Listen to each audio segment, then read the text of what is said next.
Hello, everybody. Alan Robson with you again. Welcome to one of our blahs, our next blah, and a bit of a treat for you this week. First of all, our ghost hunt this week, will be Thursday night from 8 o'clock. 8 o'clock Thursday. Okay, that is when the hunt is going out, so be ready for it. Of course, we take a look back at our magazine show, which is what we're calling whatever the hell that was last week. And one of the big talking points was, did you or did you not manage to see The Ghost of the Monk? Louise, great. I love these shows. Tracy, really enjoyed watching, especially when you showed us a ghost. And instead of everyone being shocked, it was just a matter of fact. I think most of us who are on this show, some of you may be skeptical, some of you may well disbelieve, but there's stuff out there that we're yet to understand fully. And I think most of us can come to terms with that. And instead of, you might get a shock seeing something you didn't expect to see, but when somebody warns you that here it is, this is what they look like, and how easy was that? If you were walking down that trail where I was walking, how easy was it to walk completely along there, not see a thing, come out the other end and say, there's nothing there. But when you look, and it's what I've always said, for those people that don't believe in ghosts, and loads of people don't, you'll hear them say, I'm 40, I'm 50, I'm 60-year-old, and I've never seen anything, so therefore it can't exist. He's also never seen bacteria or oxygen, but it's there. With respect to these people that say, I've never seen anything, ask them if they've ever looked. And it's kind of like saying, have you seen my car keys? No. Have you ever looked for them? No. But if you did look, there's a chance you might find them. It's the same kind of principle. I know I'm preaching to the converted there. Let's get into it because we've got all kinds tonight. Ashley, she came in with, she was talking about the cemetery in the middle of Newcastle that we inadvertently found ourselves in when we did our Castle Walls show. And she gets very heavy very quick. And she says, guardian elementals are a possibility because dark entities can mask as childlike shapes to disarm people. Okay. Carmen sent 20 stars. Brenda is going to Chillingham Castle soon, us too, so I hope yours goes well. Linda, about the Newcastle Cemetery. Did you know that there's a tunnel that leads from that church to the old co-op building where they used to hold tea dances of an afternoon? My parents once went to them. There are monks and a few ghosts in that tunnel too. One used to turn the lights off on me. Another, nearer the door, was very nasty and would scare us on purpose. So the people that have been down there, and apparently it's all locked up and padlocked now, but it's still there. That would be a place worth a look, wouldn't it? Phil just simply sent a 3-word message, and I know Paul will be thrilled about this. It says, just loving Bushy. Paul is, as a human being, a tonic. And I think an awful lot of them are. I think he knows it too. Phil and Eric says, have you seen that iron that won't rust in India? It's actually in Delhi. Let me show you an image. Boom. That's what it looks like. It's called the Iron Pillar of Delhi. It's said to have alien links with it. Now, it's solid iron, so therefore it should rust, but it doesn't rust, and it's never rusted. It was moved over 300 miles to where it is now, outside the caves of Udaya Guru. It was carved out of granite. It's not granite, but was carved out of and into granite to depths of 2,000 feet.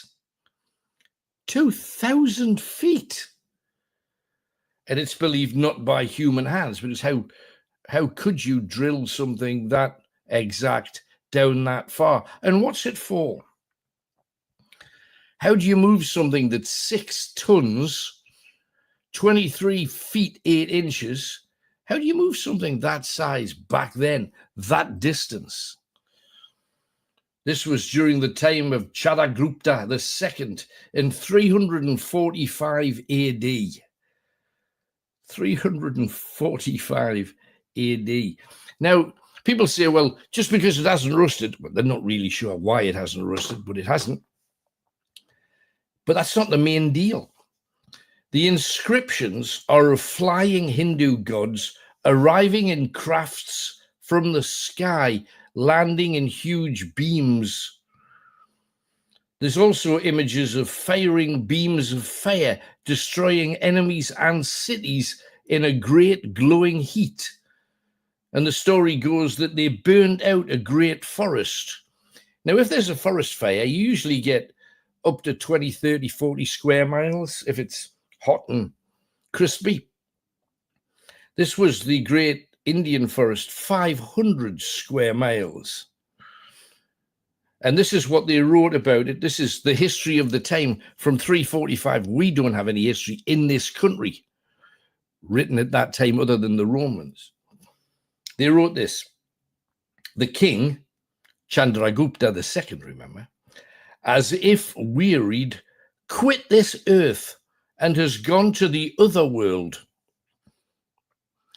Now, when they said quit this earth, gone to the other world, you mean he's dead? Is that what you're saying? Well, Sanskrit says, oh, excuse me, I could feel that tickle coming.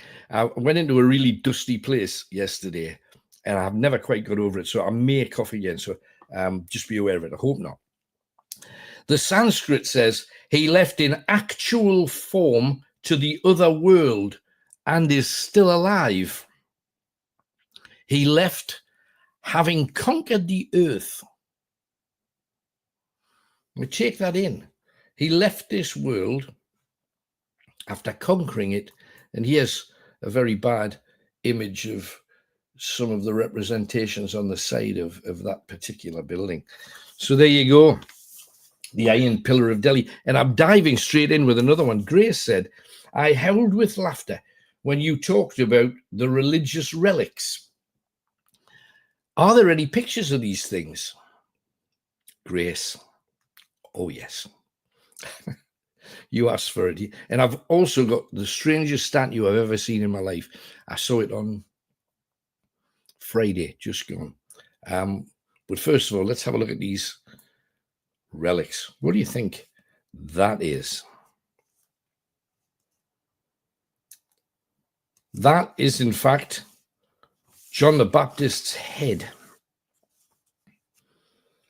Now, to me, it doesn't even look like a proper skull because they've filled in the holes for no apparent reason. But that's said to be John the Baptist. There's another one that I couldn't get a photograph of. It's the Holy Foreskin. It's in Rothenburg. It was found in 1466. It's held at St. James's Church, Rothenburg in Germany. 18 churches have this. It's Jesus' foreskin because he was Jewish and therefore he was circumcised. And 18 separate churches have a part of the foreskin. He must have been built, well, most people accept he didn't exist, but if he was capable of providing 18 churches with his foreskin, he must have been the size of a Cumberland sausage. And then there's this. This is blood.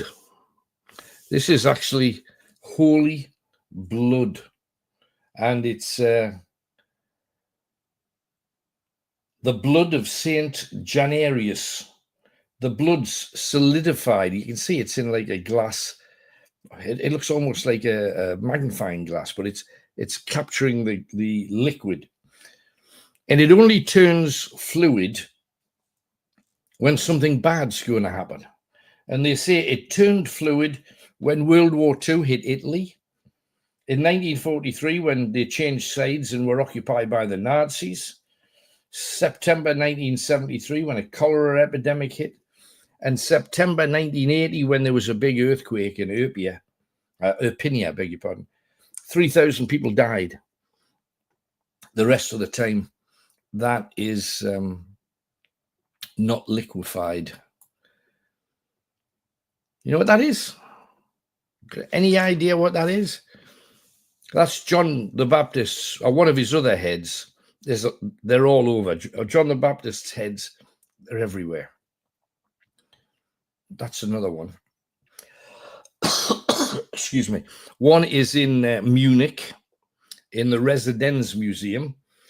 He's got his other head is in a mosque in Damascus, up a mountain in Crete, in a temple in Athens. He's got a lot of heads, John the Baptist. This one's quite cute because this is again, it's one of those things you don't see an awful lot of. Oh, by the way, John the Baptist's also in Amiens Cathedral. And there's two others in Germany, one in Italy and one in Turkey. This is St. Clair's hair. You see the blonde hair in the bottom bit? If you look very closely, you can see at least one, kind of roughly in the middle, a big nail clipping. St. Clair lived in Assisi, the same place that St. Francis, the stinky saint, used to live. And she realized that she had beautiful blonde hair. She wanted to prove that she wasn't vain. So she cut all of her hair off and put it in a box. It grew back, of course, and she looked blonde again.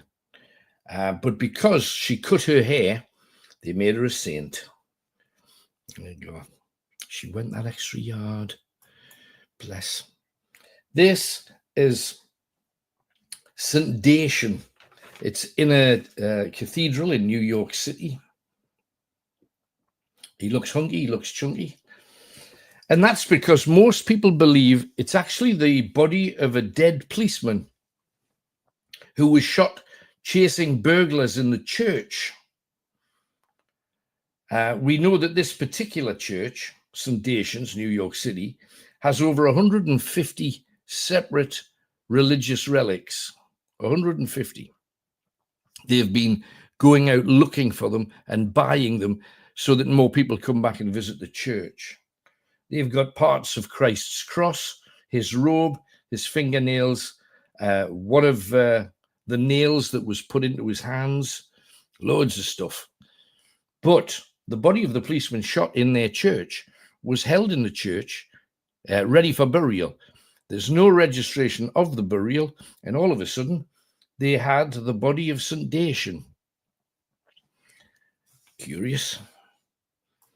And this, oh my goodness, this is, again, another one of our very famous saintly people. St. Anthony of Padua died of swelling, apparently. Got a few pictures of this geezer across the way. Tony puts most of these on. Just trying to work my way around. There you go. Sorry about the graphic nature of this. This is the Virgin Mary breastfeeding the ginger. There's an awful lot of ginger babies born in the Middle East back in those days. Anyway, that's the Virgin. She was only 12, and that's her feeding little Jesus. There's images of this. There's one painting of it, especially, that is mind-blowing. I'll show you that next, because it's awful. The breast milk is held in a museum in Turkey, and 29 separate churches. They must have been milking her like a cow. Her breast milk, 29 separate churches. Also, 4 churches have cloths of the baby Jesus poo, especially the Church of St. Bernard has various cloths that the Virgin Mary used to wipe Jesus' bottom. You know, the ginger Jesus. I'm hoping this is the other image of what happened with the Virgin Mary's breast milk. That is a statue of the Virgin Mary. And the reason that the breast milk became a thing, because obviously she was long dead when all of these things started to be collected. And one of the statues made of marble fired breast milk into the mouth of a priest. The priest, they named a saint because God had given him the Virgin Mary's breast milk, and it went straight in his mouth. Hell of a shot. There you go. And they painted an image of him becoming sainted. Another priest going, you see, she loves you. Wow. Anyway, let's have another one, because they're everywhere. You know what this is? It's another head of John the Baptist, but he wasn't a good-looking man, so they've tarted him up a little bit. This one,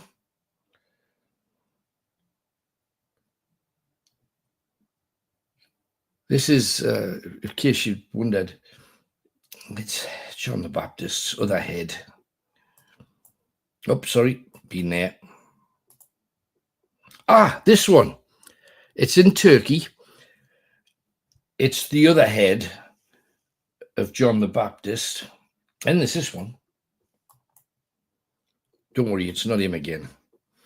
Now, this is St. Catherine's severed head. Why did she become a saint?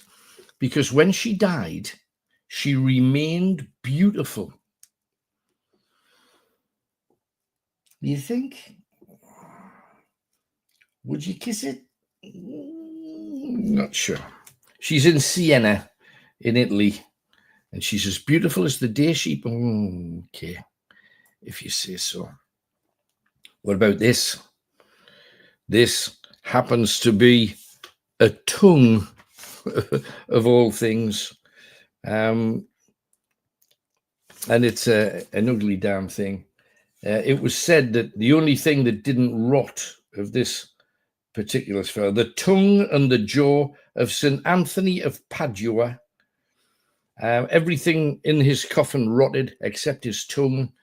So they cut out the tongue and it's now on display along with his jawbone. And I'll show you that. I got a picture of that. This is a human heart.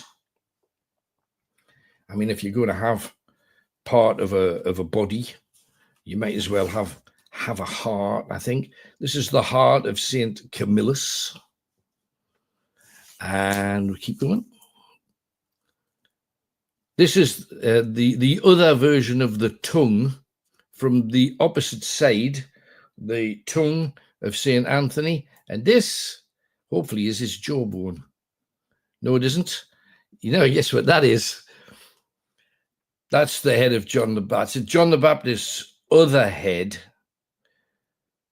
Crazy. This one here, I beg your pardon, I may have missed this. Yeah, this is his jawbone. If you look at where the eyes are, directly beneath that, you see like a row of teeth. That's his lower jaw, but that's the only bits they found. I get the impression that you just find some bits on a road and suddenly it's part of a saint. But they tart it all up and they make it worth people traveling thousands of miles to see. This is the hand. This is the right hand of King Stephen of Budapest. What did he use his right hand for? Well, ordering people about, I'm guessing. There you go. So we've had them. Let's keep going. This is the finger of doubting Thomas being placed inside the body of Jesus because he's doubting. You got a hole in your chest. Poke your finger in my tongue. Come on. Have a delve. The whole thing's just crazy. This is a piece inside that box that's on the top of the foot because the piece of bone came from the top of the foot. It's believed to be Saint Blaise. They've looked at the piece of bone. You can see it clearly through the top, that white bit of bone. Two separate professors were asked if they could take a closer look at it. They were not allowed to, but they both believe it's part of the breastbone of a chimpanzee, but it's actually the St. Blaise's foot. Of course it is. This one is an entire body and a kind of a famous body as well as that. This is the Veil of Veronica. Now, the Veil of Veronica, I'll show you a different picture of that too. But the full story of this, I beg your pardon, this is not Veronica, this is Hyacinth. Oh, there's a story connected with Hyacinth, which is an absolute cracker for a whole variety of reasons. Let me just tell you a little bit about Hyacinth. Hyacinth was not a woman before you start.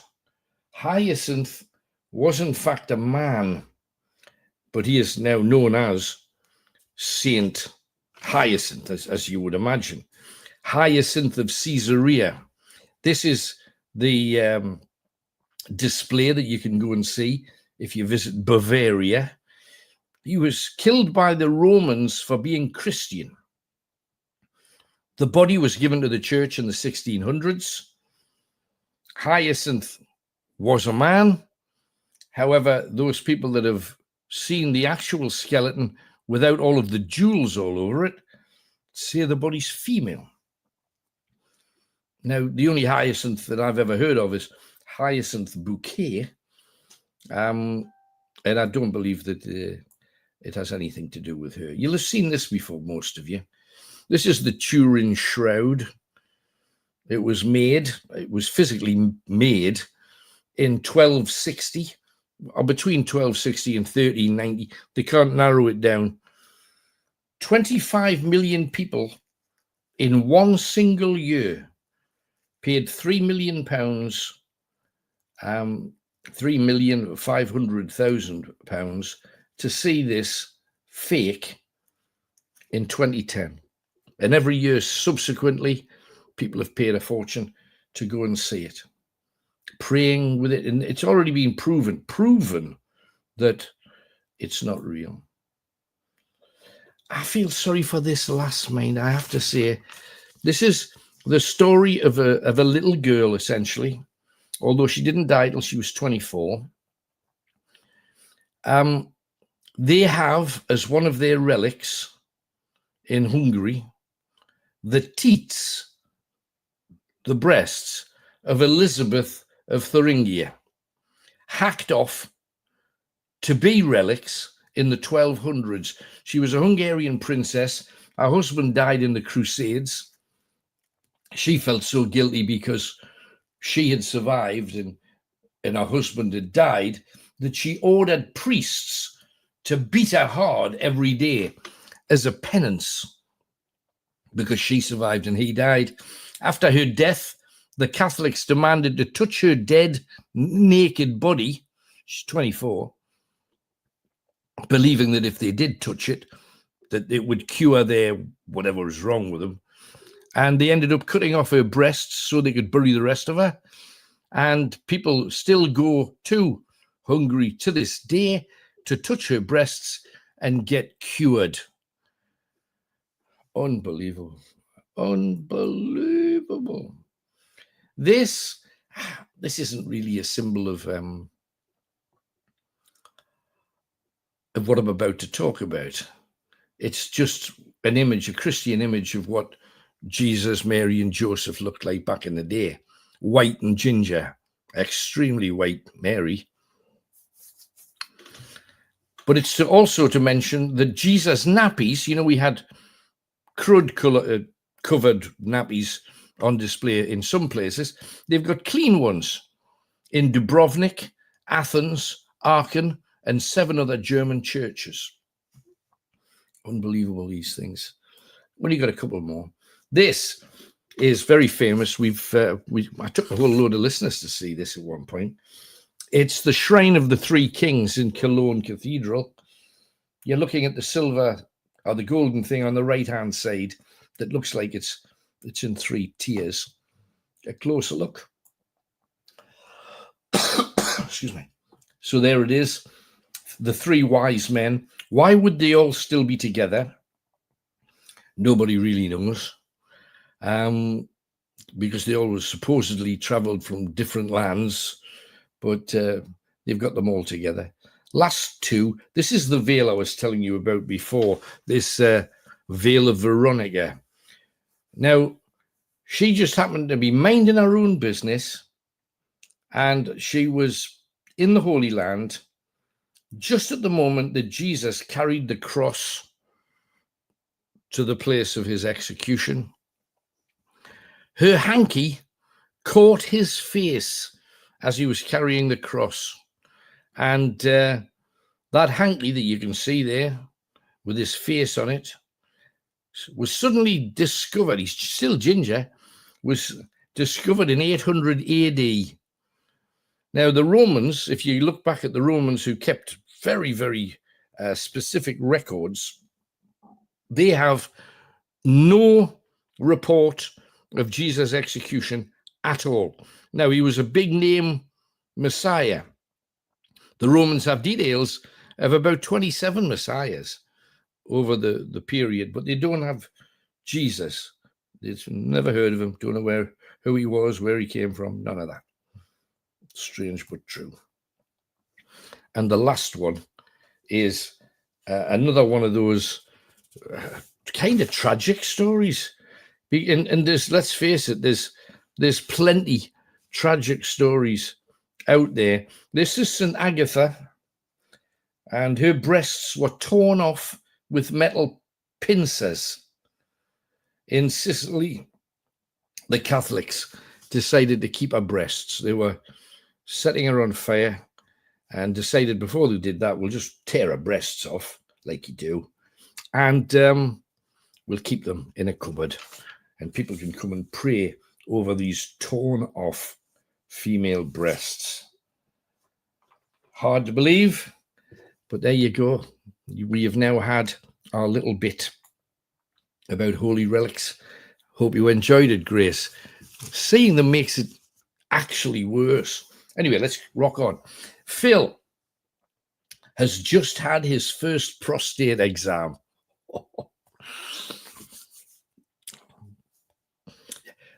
The point has another complete meaning after you've had a prostate exam. He said, I would never believe in my life that a man would put his finger up my behind. So tempted to say that I asked my doctor to put 2 fingers in for me because I wanted a second opinion, but I didn't. Anyway, the other one, Robson's will. Oh, let's get to an image or 2 of that. One of them's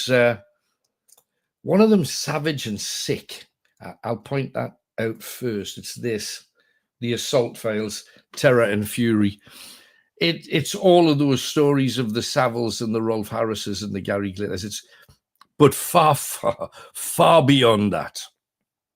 The Assault Files, it's very grown up. It's completely graphic. It uses all the worst language imaginable. And I wouldn't use it unless it was necessary for the tale.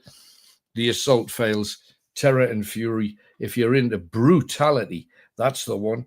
If you want to look up your family tree, on the other hand, Border Reivers, Rogues and Rapscallions. We come from an area where we, certainly when I'm going around doing ghostly habnabs, we keep mentioning the Border Reivers because they're synonymous with our part of the world. And everybody has an idea. Some people think they're just a bunch of villains that hung around in forests and louped on people. They were so much more powerful than that. And you get the full story, all chapter and verse of your family. And if you go on to any of the Border Reivers websites, you can find out if your family name's there. And pretty much most family names are.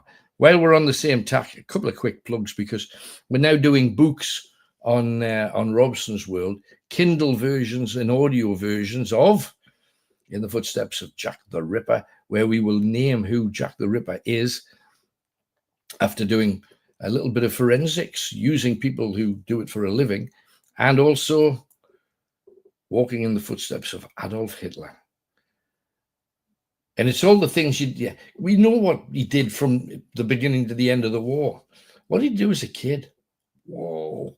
All the signs were there, walking in the footsteps of Adolf Hitler. So got those to look forward to if you fancy them. Archie asked for a favor. You're going to get that favor.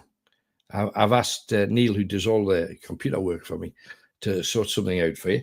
Alistair, he took a walk in Ford on the Scottish borders. My dad used to take me fishing to Ford all the time. He visited the Church of St. Michael and All Angels.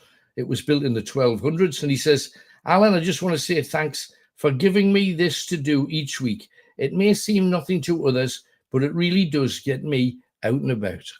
That's the whole plan. And of course, the fact that I'm reading that tells us that it's now time for Alistair's bit. Alistair out and about, the man with Michael Parkinson's, superstar. And here he is. It's a couple of minutes. I will not be able to comment, and nor should I, because it's his bit. Hi, Alan and guys. I was out again in the borders and I come across a little village called Ford. It had a lovely church there and a big, massive graveyard. So I only stopped the car and I went out and had a look. It was really nice. Inside and out. It's from the 13th century. But I think it's been rebuilt, parts of it, from the 13th century. The rest of it being built up in the 18th century, I think. But it was lovely. It's a lovely little village and it was a lovely church. So I didn't say anything out when I was outside because it was a bit windy. So I'm just telling you a little bit now. Thank you.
Well, how about that?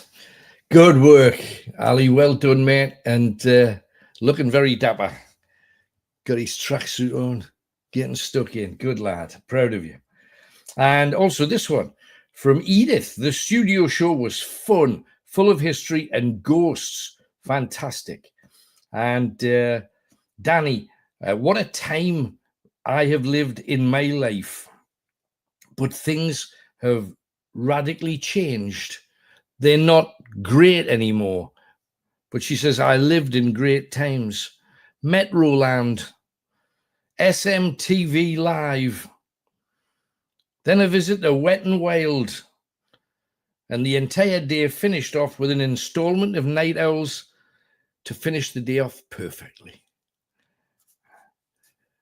Some of you, some of us, have lived through amazing times. And talking about all of those, I'm indebted to Lee Maria, who sent in a little mini video that we can't play because it, I suppose we could technically play it. I may play it next week. It has Gordon Lightfoot's song, If You Could Read My Mind, Love, What a Tale My Thoughts Would Tell. Beautiful song. It's kind of about ghosts of the past. And in the video, it's just got a load of memories. And buying fireworks, saving up your money so you could buy a banger or a rocket. Times when we were throwing snowballs at each other, wheeling hula hoops down hills or trying to get them to stay on your hips longer than 2 turns. Little girls wearing their mom's big shoes, sloping across the pavement. I can see it and I can hear it in my head, like the days when I was seeing kids just younger than me doing it, when I was just a baba. The same little girl carrying one of your mother's old handbags that she didn't use anymore. Milkmen and the orange juice that they used to sell, which for some reason was better than any orange juice you can buy today. Bus conductors, clippies with their little ticket machines, chips and paper, making a slidey when it got icy, and everybody that walked along the pathway you'd made the slidey would fall on their backsides. Men in flat caps, cobbled back lanes with washing lanes strewn across them because nobody had a car. Old-fashioned dustbins, when if you were playing Knights of the Round Table, you had an instant shield with a bin lid. The rag man and his cuddy, his horse and cart. Buses, when you could literally just run and jump on the back of one because there was a handle for you to grab and get in and on. Going to the shops, holding your mam's hand. And nobody thinking it was sissy or anything because you're a little lad or little lass. Holding your mom's hand. Phone boxes and the pips. Remember the pips? The pips are gone. The old lad at the end of every bar and every pub you ever went in, who didn't seem to have any friends and would just talk to strangers at random. Spending hours staring into a toy shop window. Nobody does that now. Nobody. Making a guy and trying to raise money on the back of this lump of old rags stuffed into another old rag. Your mum knitting next to a coal fire. The local policeman, your local Bobby, slapping you with these leather gloves and slapping you so hard you'd know not to do whatever it was that he was slapping you for. Playing football on concrete. I was a goalkeeper diving on concrete. Ridiculous. And the one thing that, and thanks Lee Maria for that, I've still got it. It may well go next week. The one thing that I also wanted to mention was some of the images that she sent in were just little lads running. And I can remember, and not even that long ago, literally 15, 20 years ago, which seems like forever to many of you, but to me, not so much. I remember about 20 odd years ago, I decided to get fit after having been portly for a while. I certainly had a belly on me. And I remember getting rid of the belly, and then I decided I was going to go running. And I started running. And it reminded me of what I used to do as a kid, where you'd just run for no reason other than you could run and run and run and jump and leap.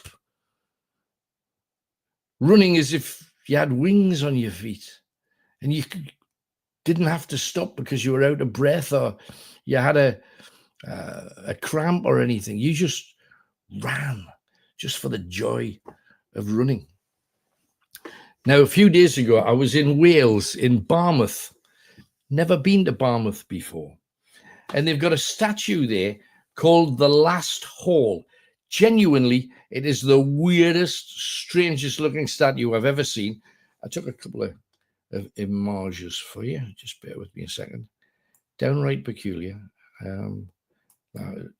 Yeah. This is the top part of it. You can see somebody with a beard screaming in pain. And you say, well, that's not the strangest statue we ever seen. Where do you see the bottom half of it? It looks like he's giving birth. And that looks like a human head coming out of his body, reaching out with his arms. And I had to wait literally until I got back to the B&B I was staying at, and to find out that it was actually called The Last Hall. Now, you see that guy, the head at the bottom, reaching out. He's pulling ropes attached to a net. Now, if you look just beyond his head to the left, you see another hand almost holding him round the shoulders, and you see another head kind of tucked into the chest of the third man. Now, I genuinely believed that this was a man giving birth to another man. And I thought, got to take a photo of that and show them.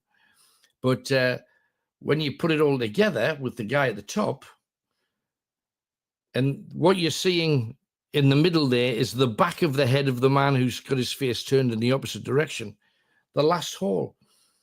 It's to symbolize three fishermen pulling up a heavy net. And yet it looks like a grave, which it isn't. Just thought it was weird enough to be of interest. Sue says this, Alan, I just love the new show about Border Reivers. My family name comes from the Border Reivers. This show was perfect. They were our ancestors, yet most people have no idea what they actually did. I was gripped from start to finish. I was with you every single step. More, please. 2 every week, doing the best I can. So, but thank you very much for your interest. Appreciate it. James and Sandra, we saw that monk straight away on last week's show. We couldn't believe that so many other people couldn't see it. Random, out of the blue, got this. Alan, in 2003, I met you in America. You were in Hollywood, and you were going to appear on Larry King Live. We were outside the CNN studios, and we saw you and Linda Blair from The Exorcist go in. We got both your autographs. I live in Durham, lived in Durham all my life, never met you at all in the Northeast, but bumped into you over there. Ha, ha, ha. And I remember them. I remember your family. Your wife is exceeding ginger, and the guy heavy set with a tash, baldy head. They were the only people that asked me for my autograph while I was over there, and I just happened to be with Linda at the time. So lovely. Thank you very much. Hollywood, or what Hugh Grant, if you remember what he was arrested for, what Hugh Grant called Tonsiltown. Not quite. Anyway, let's take a look at. We got a few more little. I know how much you like this, and then we're going to solve a problem to do with Tony very, very soon. But I do have 1 or 2 of these to share with you. Now, those of you that may know the story of the Russian Tsar and his family that were all executed, that's the Tsar about to be executed. The whole family wiped out. This is going back to what we were talking about with little kids doing little kidsy things. These are people, young men with their hands tied behind their back, and the ruler of the enemy with his sword is ordering his men to machine gun them to death with their imaginary machine guns, or whatever noise you chose to make. We all had separate noises. This is D-Day. It's what the landing actually looked like. I know we've had a look at Saving Private Ryan, where they do their best, but nothing like the real, I think. Well, during the war, when people were desperate to get their hands on materials to make weapons and bombs, the churches spent a fortune protecting their statues and their holy relics again. And these are statues over bronze and marble tombs. And they spent millions leading up to the war to protect them. And then, of course, asked the public to pay the money back. This is just awful. It's after 9/11, 2 people just trying to get through the dust. This is pretty cool. We know we've got like Netflix and such today. Back in the day, if you wanted to see a movie, but you didn't have time to go to the cinema and see it properly, you could go and pay and watch it standing up from machines. They didn't last very long, but they were there, and that's what these people are doing. 2 members of the gang killed by Doc Holliday, Wyatt Earp and his brothers at the OK Corral. Now, if you were going out for a raz, going out to boogie down, you'd wear your finest frock. This is the frame that the finest frock was actually placed on top of. So you had to carry that on your waist, along with the full weight of the dress. You can see dresses behind where she is. Hellish. During World War II, the bodies of dead sailors being sent to the deep. There's this image that they were all covered with the American flag. There was too many for that. This is a tiny baby being suckled by a cow because her mother didn't want to breastfeed. A Buddhist monk walking across a rope rail. I don't know how he could do such a thing, but there you go.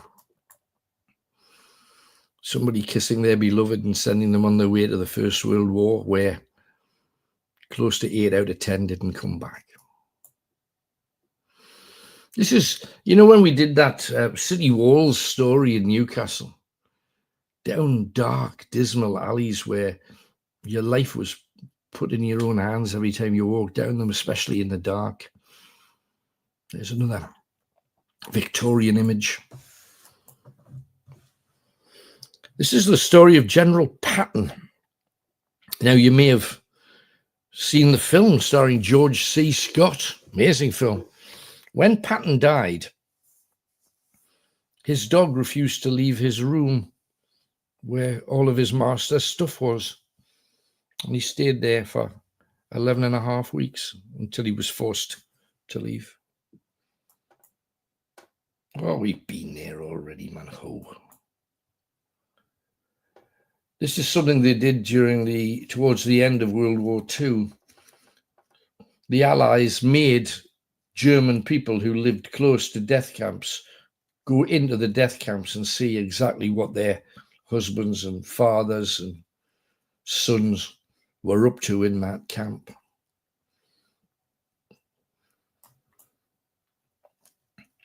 In India, this is how you create an armored car out of when there's no cars about.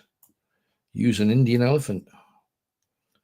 This is the very last photograph of Adolf Hitler in the bunker before he ended his life or escaped, depending on what you believe. I love John Lennon. This was just something that many of you may well not even have been aware of. They went to bed in Amsterdam for peace, saying, we're not going to do anything. We're just going to come here and promote peace. And people would go there and they'd talk about the world as it was. John had an amazing mind for needing and wanting to put things right. Envied him for that. This is a man literally being killed. You see the handle behind there. He's got his hands tied, his feet tied. And this is a garrote. Now, in France, the garrote used to be just a piece of wire that they would put somebody in a brace like that and then just put the wire around his head and then pull the garrote, which would cut through the throat and wrap itself around the spine of the now dead person. They decided to make it automated with a screw handle, which I think makes the whole thing worse, but I think that's probably the point of it. This is Mara Hari, the lady who was or wasn't a spy. I've got her story in one of Alan Robson's World shows about spies. The story's amazing. But a lot of people said, oh, she's the most beautiful woman. She never was. She just showed off everything all the time, which made her of interest, especially to blokes. Blokes thinking with the wrong heed. And this is a souped up image that's been coloured by artificialness. And it's not the same, really, is it? But anyway, it is what it is. That's how you would have been dressed back in the day if you had a few quid, because the poor didn't dress like that. The northeast of England, a bus advertising Vernon's pools.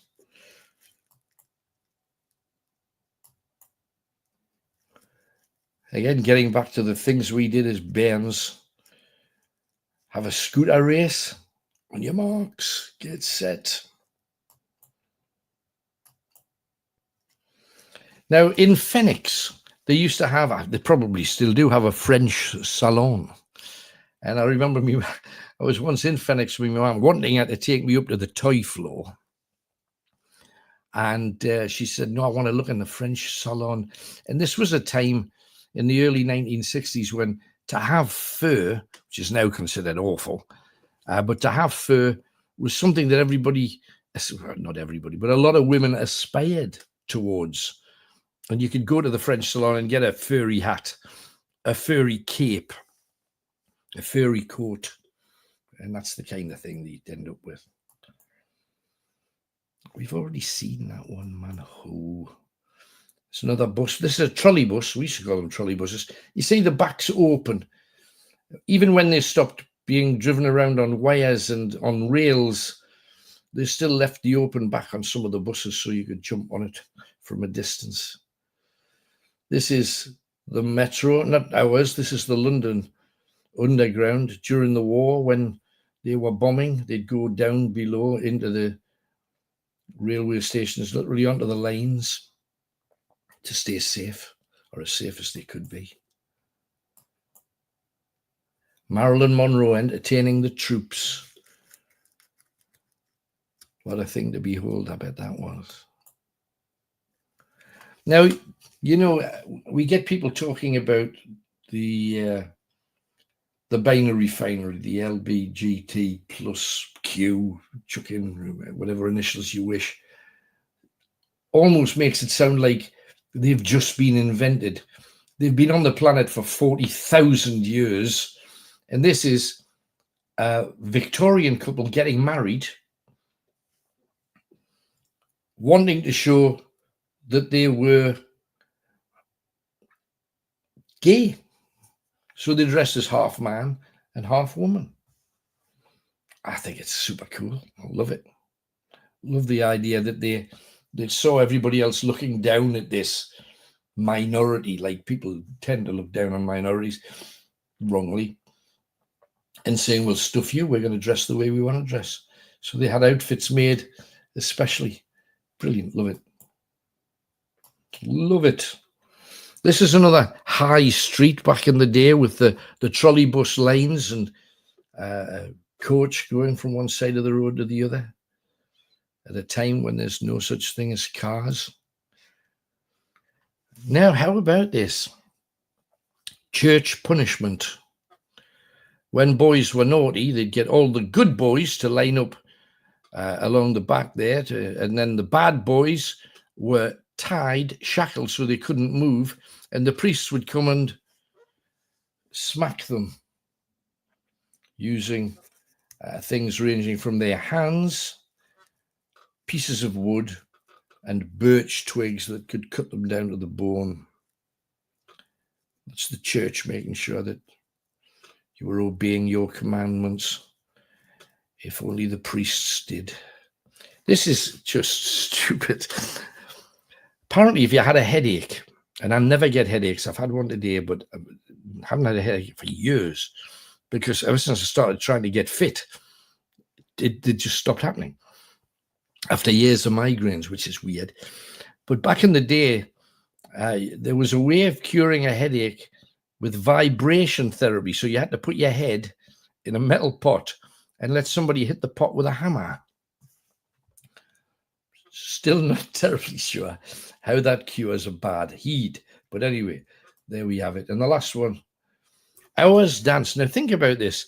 There's a film on TV that keeps coming round in the loop like they do, called They Shoot Horses, Don't They?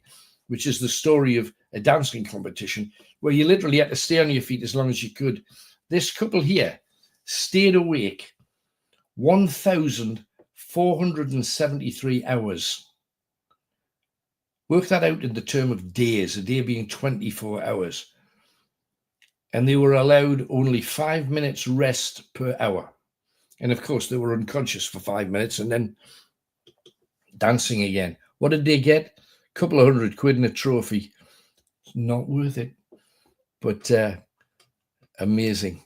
Anyway, respect to them. Let's have a swift dive down your comments. So there's a few of them. Let me rattle back up. Oh, somebody's mentioned Victoria, which was the Julie Andrews film about cross-dressing and believing that it was a woman when it was a man, and it's not a man, it's a woman. There you go. Anyway, let's have a quick Gansey down here. Martin, Alan, have you had any dogman or skinwalker experiences? I haven't, but I've done a couple of specials on them. They're on Robson's World as we speak. And I've been in countries where there are stories of them. Nothing direct with myself, though. But thanks for asking. Just one-liners. Marion. Oh, no, that's just Marion chatting with Lee Maria. Barry, do people honestly believe this stuff, but yet the church doesn't believe in dinosaurs? Barry, all my life, I have questioned. And when it comes to ghosts and stuff, question it. And that's why I always say discount 95%. The church asks you to believe 110% all the time. I say discount 95% and look for that something that couldn't be anything else. Does your head in really when you think of it. And Sean, so it's safe. John the Baptist's head really did roll all over the place. Yes, it did. And it's still rolling, as it seems. Barry, does the church not realize it makes itself a laughing stock? Nobody shows them, though. And if you went onto any of the websites, any website that's connected with religion, the Christians will have got there before you, and all of the websites will be positive towards their faith. They have entire community organizations making sure that that's the case. They're not daft. They know how much money's coming in and has always come in. A lot of people say, oh my God, oh, look at that, oops, and all those kind of things. Well, I'm not surprised at all. Enjoyed the Jack the Ripper one. Thank you, says Marion. Good. Alan, what have you got planned for Halloween? Can't wait. Chilling. Okay, and Steve, hello peeps. Sorry for being late, but I've had a stressful day and my angina is acting up. Sorry to hear it, Steve. Get well soon. Glad you could join us eventually. Gemma's just sent me £2 for nothing. Wow. Thanks, Gemma. That's a sweet thing to do. Well done, Alison. Oh, Alistair. It's great to see you out and about sharing your videos and photos. Yes, it is. Can't argue with that. That's pretty special.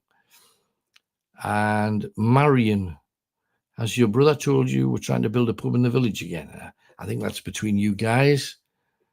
Days when kids were out and about having innocent fun and not stuck behind a computer or mobile phones. That bit you sent in was beautiful. Martin, hi, Alan. If you get a chance, can you look at my earlier message? It's up the top. Martin, hang on a second. Just got to try and find it in amongst. Oh, I don't know what they go back a ways, do they? Hang on. Let me just see if I can find it.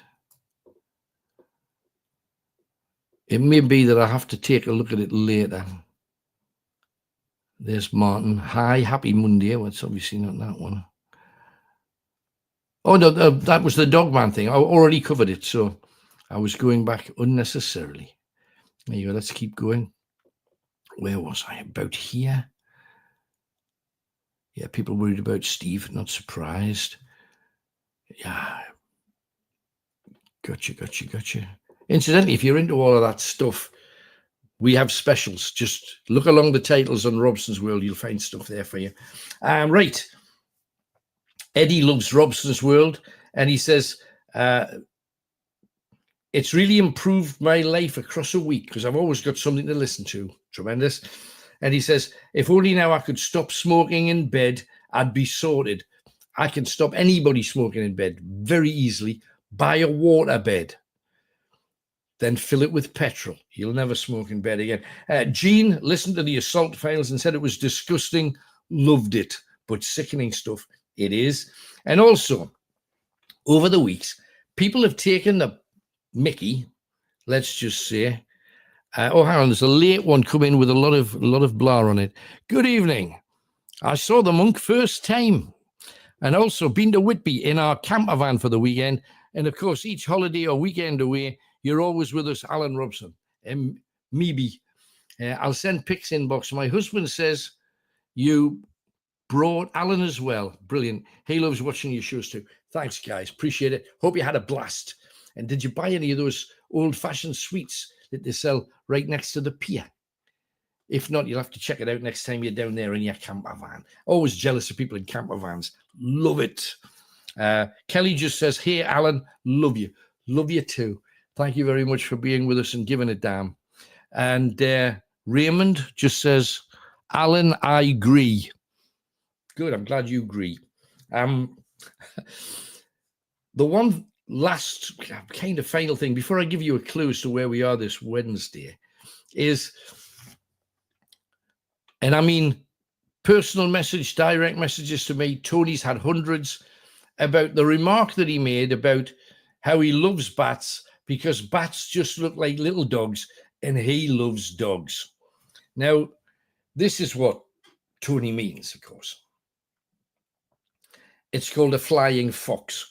We don't have them in Britain, but that's a flying fox.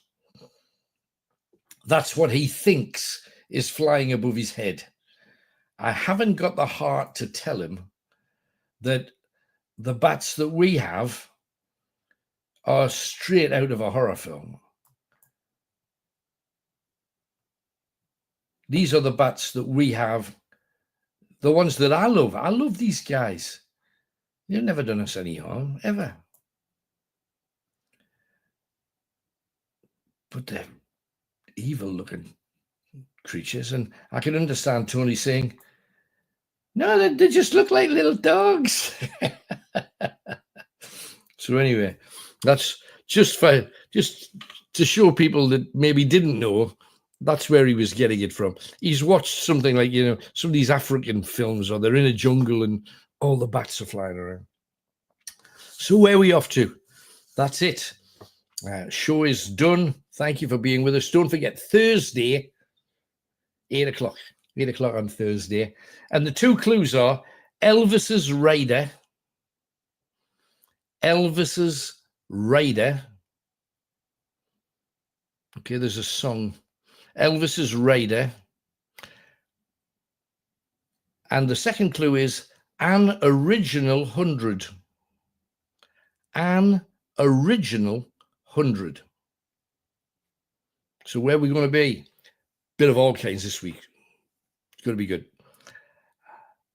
Elvis's Rider, an original 100. Where are we going to be? You got it last week from the Phil Collins song, Sissa Studio, or Studio, should I say. I say add a T. And you got that pretty quickly. Don't think you'll get this one as easy. This is the price you pay for sending me texts saying, I've got it, I know what's going to happen. This is what happens. You get stymied. Anyway, thanks for being with me again. Hope you've enjoyed our little foray into the peculiar. Apologies about the cough. It's irritating, especially when you're talking for a living kind of thing. But until we are back together again, Thursday, 8 o'clock, thanks for being with us. From everybody associated with the Ghost Historian, but especially me, thanks for all your kindness as well in the comments. But I appreciate it so much. And until Thursday, good night. God bless you. And I wish you well. And we'll be seeing you real soon, back out in the dark. Hope for good weather for us. From me, good night. God bless you. And I wish you well. Bye-bye.